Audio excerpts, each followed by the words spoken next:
Hello, I'm Victor. I am the developer of an idle RPG called The Last Good Boy that I'm making about my dog, this little fellow over here. And in this video, I will show a time lapse showing how I draw this turtle. There is a lot of things that is a mock-up in this screen. For example, those apples and the drop that the turtle is given when you kill it. But let's not focus on that and let's jump straight to the video. The first thing that I do is to start with the shape of the art. At this stage, I don't care about colors. I just want to know where everything will be.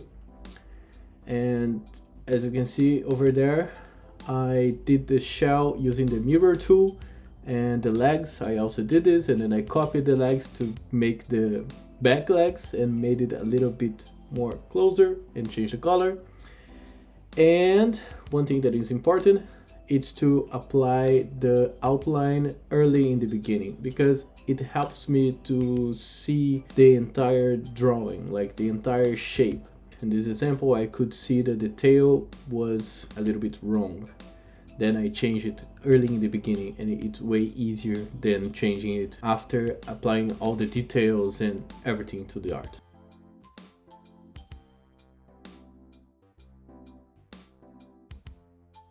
Then I'm starting to look for references.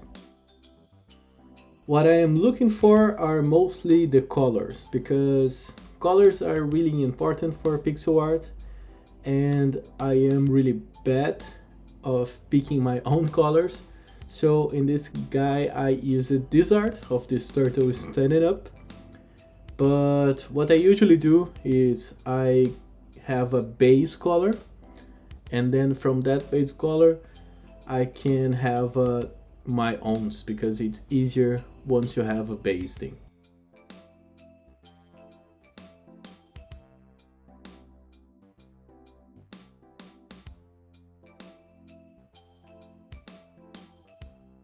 Alright, then I moved the layers a little bit. I divided the shell with the upper shell and the lower shell to make it easier for the legs and the head to seem like it's coming from inside the shell and not like merging with it somehow. And so I started to apply shadow. And I struggle a lot with this drawing, specifically with shadow. You will see that I tried multiple times and I failed. I don't know why. Sometimes it's easier, sometimes isn't. What I do usually is to change the lights and also change the saturation of the shadow or the hue of the shadow.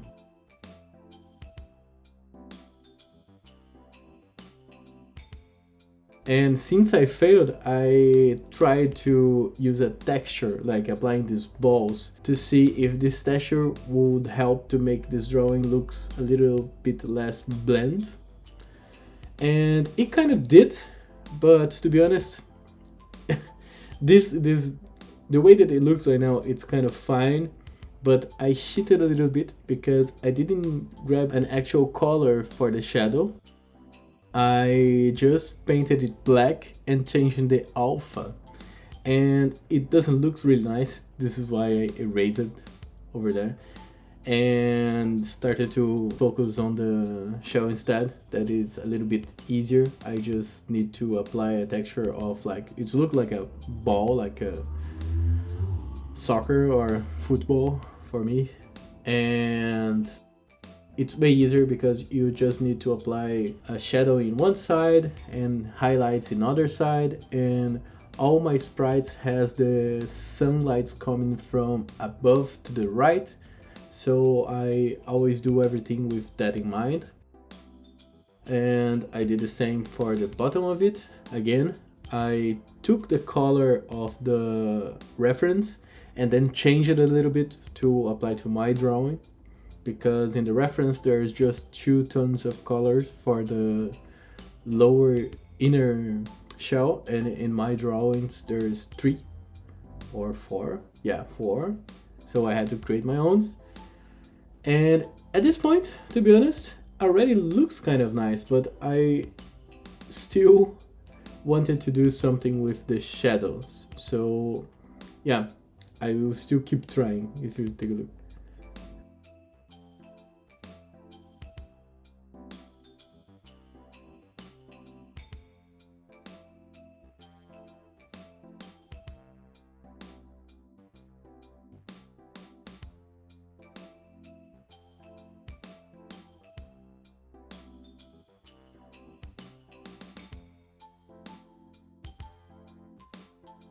Alright, I'm trying again right now. And now I'm trying like in a hard way. I'm trying to understand why it feels wrong. So I'm trying to create a different scale of colors to see why my color feels different. And eventually you will see that I will get the right color. But to be fair with you, I don't know the exact scientific process to get there. It's just a trial and error until I find the color that I want.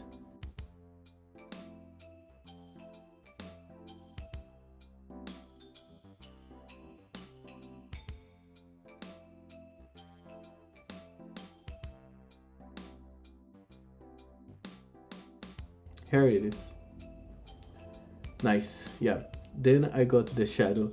The next step will be to create the animations. I am creating only a few animations in my drawings, and I did this to keep it simple. For example, I only have the idle one, which is usually like 4 frames going up and down, just to keep it consistent and simple during the entire game. I have the death animation and the attack animation. You could say that I also have the animation when the mob is spawning, but it is super simple, so I will not even count it. And then at the end, I have the visual effect when the enemy is hitting the player. For the idle animation, what I do is usually for the first frame, I don't change anything. And then for the frame 2 and 3, I lower the body 1 pixel. And then I grab all the other members of the art. For example, in this case, I have the tail, the leg, and the head. And I add a little bit of delay. For example, when I move the body on the second frame, I don't immediately move the head. And then in the third frame, I move the head. And on the 5th frame or the 4th frame, the 4th frame, the last one, it's 5 because the last one is not from the animation on the current screen. But on the last frame, I make like a scratchy thing with the head, like a bouncy thing. I move the body up, but then I also add this delay of 1 frame and I don't move the head up. And on the first frame, everything is normal. And it gives this effect of being silly. And then I repeat the process with the tail too.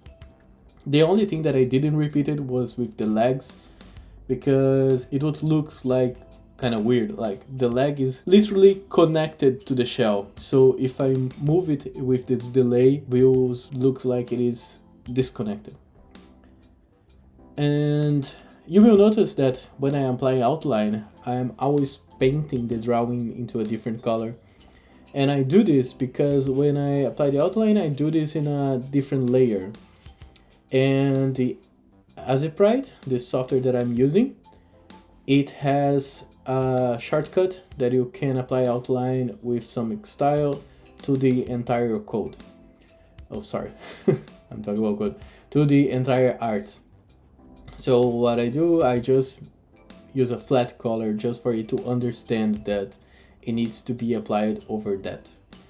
And on my style, I always use 2 different outlines to make it a little bit thicker and to create a highlight between the drawings and the art. Alright, for the death animation, I wanted to make something cartoonish where the turtles goes up and their limbs goes inside the shell. So for this, it's kind of what you would expect. In the first drawings, I'm just drawing the legs, the tail, and the head little and little in every frame to the point where it will be only the shell.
For the attack animation, to be honest, I didn't know what I was going for.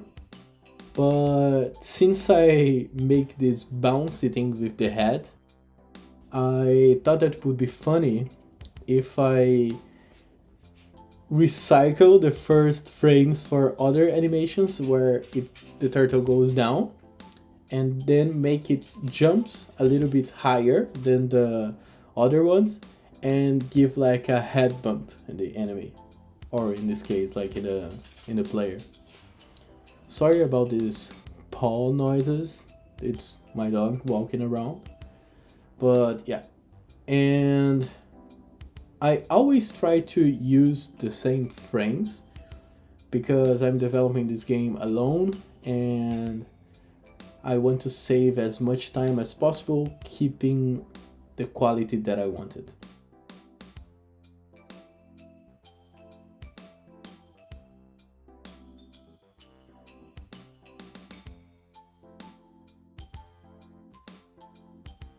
I do the same thing that I did with the delaying with the head in this guy. For example, I have the impact frame, and then I have other frame where the turtle goes down, like the head goes down, and then it goes up again to the normal position.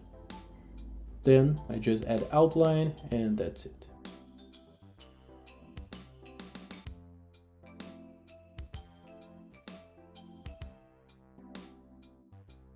And this is the final result. I hope that you like those kind of videos. I did this without a script because recording videos take me a lot of time. And I always have in mind if I have to spend my time recording videos and promoting my game or spend my time actually developing the game. So I'm trying to find different ways to do both. Like in this case, I did the art while I was recording, and then I'm doing almost a voice over, just saying everything that I did. I hope that it will work because it's way quicker to do this process. Don't forget to play my game. It is available on Steam. Just search for The Last Good Boy or look to the link in the description. And I also have a Discord channel where I post updates daily of what I'm doing. And also, so don't forget to subscribe to this channel. Thank you.